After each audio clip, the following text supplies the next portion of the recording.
Hey there! If you've ever walked into your house, looked around and thought, "Yikes, where do I even start?" You're in the right place. The other day I stood in my living room holding a jacket, and I genuinely forgot what I was supposed to do with it. Hang it up, fold it, throw it in the laundry basket. The house wasn't a disaster, but it was just off. Little piles everywhere, a couple of socks under the table papers. I hadn't dealt with a cup I meant to wash yesterday. And suddenly I felt that weight. Not just the mess, but that deeper feeling like, I'm not on top of anything. Maybe you know that feeling too, when clutter isn't just stuff, it's a signal that your brain's running on fumes. And if you're sitting in that space right now, you don't need to overhaul your life today. Let's just untangle one little corner of it together. Let's begin.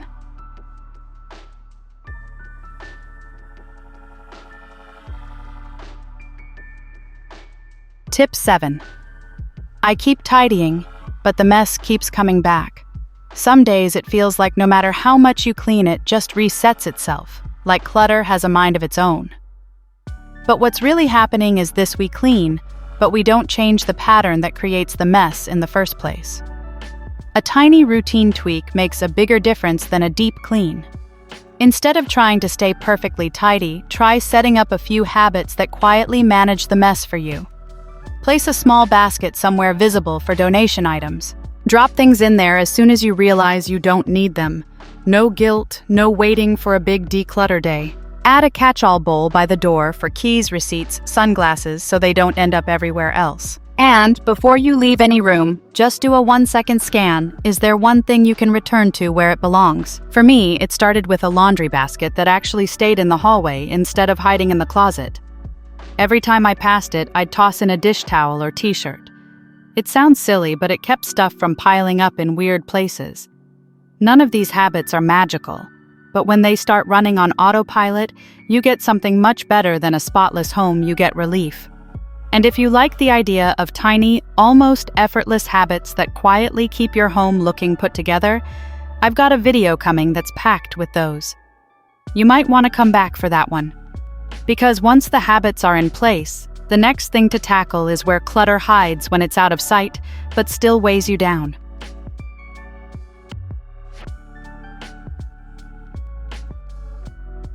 Tip 6. I clear off surfaces, but the drawers stay chaotic. It's easy to ignore what we can't see. Drawers, cabinets, closets, they quietly absorb the overflow until one day you open a door and stuff comes tumbling out. Clutter behind closed doors still drains your energy. Once your surfaces feel a bit more under control, it's time to gently move inward. But don't make it a marathon. Just choose one small zone, a kitchen drawer, a bedside cabinet, your bag, and apply the same rhythm. Keep a toss box and a not sure yet box nearby. Don't overthink, just sort by instinct. The goal isn't perfection, it's clarity. For me, it was a drawer in our bathroom that I hadn't opened in weeks. I pulled everything out, tossed half-used products I'd forgotten about, grouped the rest by how often we actually used them. Now that drawer holds exactly 4 things, and it stayed that way for months. This isn't about organizing with fancy bins, it's about removing the low-grade noise that clutter creates even when it's hidden. And once those tucked-away spaces feel lighter, you'll be surprised how much easier it is to deal with the harder stuff, like deciding what actually deserves to stay.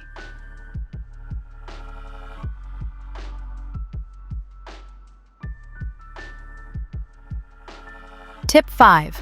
I don't know what to keep, so I keep everything. At this point, I think we're all the same, aren't we? Not sure what to toss because there's always that voice. But what if I need it later? Letting go sounds simple until you're holding the thing. That sweater you haven't worn in years. The mug with a tiny chip. That gadget you swore you'd use but never did. The hard part isn't throwing away, it's the second guessing. When you're stuck in that loop, try asking yourself just one honest question. If I didn't already own this, would I spend money to bring it into my home today? If the answer's no, that's your sign. A few other gentle prompts. If it were lost in a fire, would I be sad or relieved? When did I last use this? And did it actually help me? Am I keeping this because of guilt or because it truly serves me? One weekend, I found myself debating a kitchen tool I hadn't touched in over a year. It wasn't expensive, but every time I saw it, I thought I should learn how to use this. Letting it go didn't just clear a drawer, it cleared a little guilt too. Sometimes we're not holding on to the item. We're holding on to the version of ourselves we thought would use it. And once you can let go of that pressure, it gets a lot easier to sort what stays and what doesn't.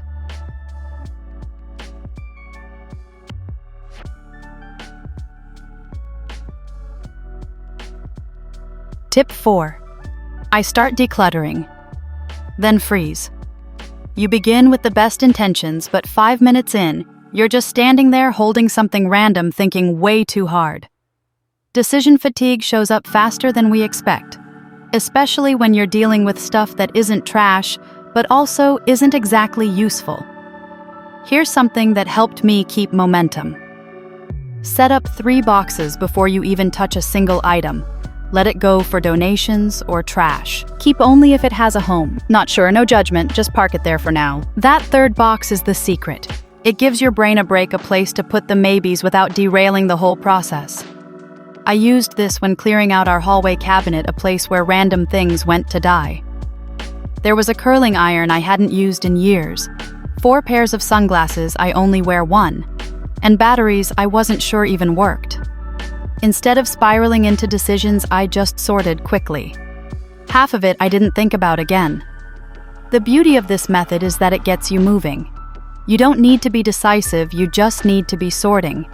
And when you've sorted enough, those maybes start answering themselves.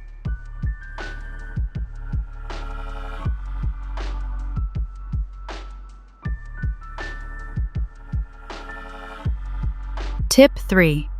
Everything feels messy, but I don't even know where to start. Sometimes the overwhelm comes not from how much there is, but from the fact that it all feels like one giant, tangled mess. Like if you try to tackle it, you'll somehow make it worse. Here's what helped me breathe again. I stopped treating it like clutter. I gave it names. I realized most of the chaos in my home fell into just 5 types: trash, actual garbage receipts, wrappers, broken things, dishes dirty or misplaced, laundry clean or dirty but always wandering, things out of place stuff that has a home but isn't in it, things without a home yet, new, random, or forgotten. Just labeling the mess made it less scary. Because once you name it, you can actually do something about it. One Sunday, instead of decluttering, I just picked one category: laundry. I walked around the house and threw every stray sock, towel, and shirt into one basket. No folding, no washing, just collecting. It felt like lifting a weight I didn't realize I was carrying. We don't always need a massive plan. Sometimes we just need a place to begin. And this gives you 5. Tip 2. I try to clean a room and end up more overwhelmed. Okay, tell me if this sounds familiar. You walk into the living room and pick up a book. You take it to the bedroom where you spot a sock. So you head to the laundry room, but on the way there you grab a cup off the counter. Next thing you know, you're standing in the kitchen, holding a mug, wondering what your plan was in the first place. Yep, this is why cleaning by room will drive you a little bananas. When your brain is switching gears every 2 seconds, it starts to short circuit. That's when you get tired, not physically, but mentally. And honestly, that's worse. So here's what helped me stop spiraling. Forget cleaning by room. Start cleaning by category. One day, just books. Next day, all the scattered papers. After that, shoes, toys, chargers, whatever category is creeping into every corner. It keeps your brain in one lane. You're not jumping between decisions like, does this sock go in a drawer or the wash? You're just focused on socks. That's it. And it feels so much better. I did this with water bottles one Saturday. Went around the house and found 9. 9. We only used 2, the rest gone. Shelf freed. Me thrilled. So if your day's already full, just pick one category. Don't aim to finish the house. Just finish the shoes, or the mugs, or the rogue tote bags. Because cleaning one thing clearly is always better than cleaning 5 things halfway.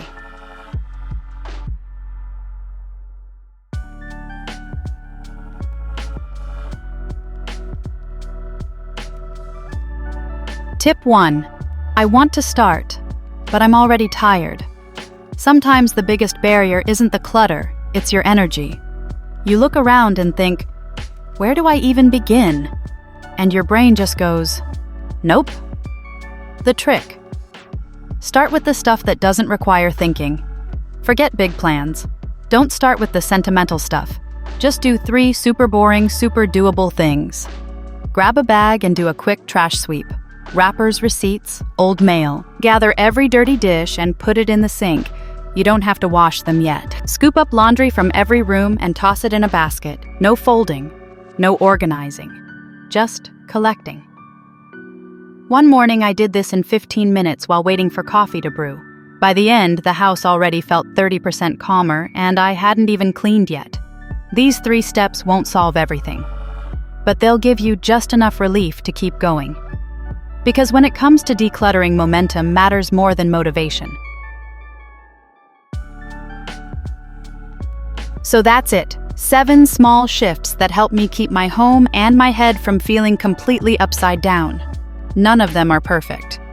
But when I use them even halfway, I spend a lot less time chasing the mess, and a little more time actually resting in my space. If you're in a season where the clutter keeps coming back faster than you can keep up, try just one of these today. Pick the one that feels easiest, or the one that made you exhale a little while listening.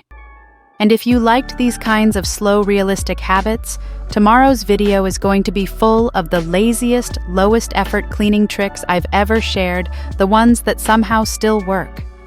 You'll want to see that.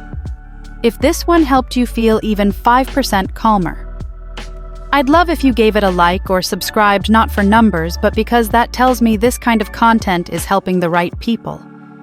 Take care of yourself. Your space doesn't have to be perfect, just peaceful enough to come home to.